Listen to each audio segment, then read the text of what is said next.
Are the Victoria Beckham foundation drops worth $110? That is the question. I've tested over 70 foundations in the past 10 years. I have been testing this for over a month now, and my honest opinion is no, they're not worth $110, but here's why. Quick disclosure, I purchased this product. This is not sponsored. You're getting an honest take from an honest human. No one's paying me to say the following, good or bad. There are 5 things I want you to know that I think are going to help you make a decision. You'll see a demo. I'm also going to apply it live while I'm talking to you. I removed everything that I had on before, which was this foundation, and I just applied a SPF on top of it, a lightweight moisturizing SPF.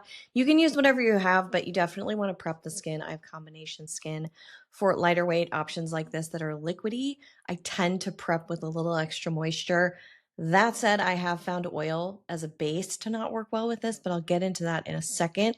In terms of ingredients, there's some positives here for sure. So it's cruelty-free and vegan, but it's also silicone-free. There's no phenoxyethanol inside, and it is using ethically sourced mica. I'm all about transparency. There's no regulated term for clean, let's be honest. So can I find the information while I'm shopping on the product page? The sustainability is easy to find. Of course, there is the TFC8 peptide in here. It's in partnership with Augustinus Bader. That's the big skincare headline on this one. Probably also why you're seeing that $110 price point. It's also a Victoria Beckham product. So luxury price points marketing, we all know the game. I don't buy foundations for skincare. I will not substitute my serum with a foundation, so I don't usually buy that, but it is a nice to have in there. Overall, they are transparent. It is black plastic, however, and that is notoriously hard to recycle. Hi, this is editing me, and I totally forgot to mention a couple of key things here. So with this foundation, you're getting these peptide complexes. They have a clinical trial. I'm reading the site right now. It's a consumer perception study of 33 females aged 35 to 66. I appreciate having this information. I don't, a consumer perception study for me just doesn't do it.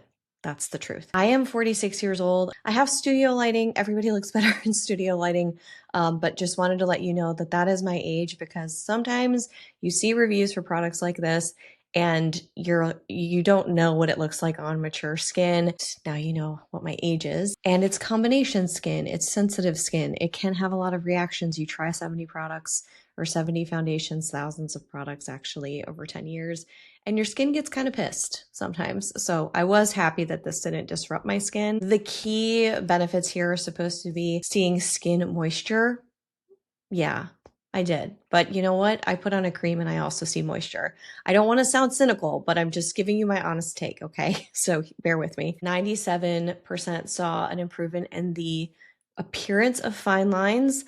I don't see a lot of that necessarily. I don't have deep fine lines. Maybe it's plumping a little bit. That could be a nice little addition, but again, nothing moving the needle for my face. But I also have to add that is after 6 weeks of use. I have only used this for about 4 weeks and not every day. I'm all about receiving full transparency from the brand and providing as much full transparency as I can to you on this channel and anybody else, because I feel like fake reviews are everywhere. So maybe if I used it every day for 6 weeks, I could potentially see the benefits and that price tag would be beneficial or show that it's worth that much. But I just wanted you to have a little bit more context for those of you that are like, well, what about the skincare results? And how old is she anyway? Yay. The second thing I want to talk about is the application, which you're seeing. You'll see a full face demo in the smaller video. I just wanted you to see a side by side as I'm talking. It got a 5 out of 5 for application. It is incredibly easy to apply. One drop usually goes across my entire face. I'm just showing you one side again here, and you can see that there is a very strong evening out happening here with very little pressing. Keyword pressing. Pressing it on top of primed and prepped skin is my way. You can swipe it if you want to, but this way you get a more even finish, I find, and you're not going to run into potential patchiness or streakiness. I have this in light 4. There are 19 shades available. This ended up being a really, really strong shade match, which is not always the case, but it worked out for me, so I'm happy about that. I did mention this already, but it bears repeating. I use face oil and I do a gua sha massage before I apply anything. Usually I have to give it some time and then I apply the SPF on top of it, which is more of like a moisturizer. That works. But for some reason, when it's just the oil underneath, it tends to separate this foundation for me. So just keep that in mind. If you're seeing it, just check if you have something oily on underneath. The third coverage, it also got a 5 out of 5 here. And the coverage, I cannot fault. I cannot fault the coverage. It claims to be light medium. It is 100% light medium. It's very buildable. And when you build it, because it's so lightweight, it doesn't look heavy. It doesn't look cakey. It's beautiful coverage. Very low maintenance, very low fuss. I can see why a lot of people love it. But this is right in the middle between, I would say, dewy and matte. You get a subtle glow here. There's life happening. Fourth and fifth, we have finish and wear test. Finish also got a 5 out of 5. I know this sounds like it's going to be a home run, but just wait. Luminous, radiant, all of those fun, buzzy words. But yes, actually, it is doing all those things. And like I mentioned, you can apply a powder on top of it. I'm not using a mattifying powder, but it does work with that. I still kind of like the glow, so I can just kind of press this in if I need to. And any lightweight powder will do. This is the Swede powder. Links to everything that I'm using will be in the description, of course, as always. So you can check that out if you want to learn more. But it just plays well with powder, and then I can apply a creamy base on top or a creamy product on top, whatever I want to. I'm going to finish up the look and finish up this review for you. The wear test for me is where it lost a couple of points. Now, the coverage held on really nicely throughout the day. I didn't see an issue with coverage, but for me, and I want to note that I tested this in summer and I'm in a humid area. Granted, I stay inside with air conditioning kind of a lot, but it did get a little glowy. It got a little glowy by the end of the day. I think that the powder trick will help you. I don't think it's going to save you unless you do a really strong set. That's my best guess.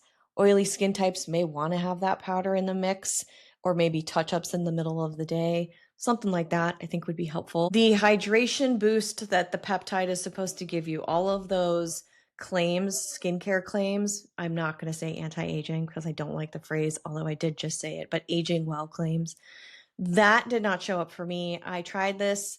I was testing it for 2 weeks. Then I gave it another 2 weeks just to see, because 110, I want to see it show up on my face.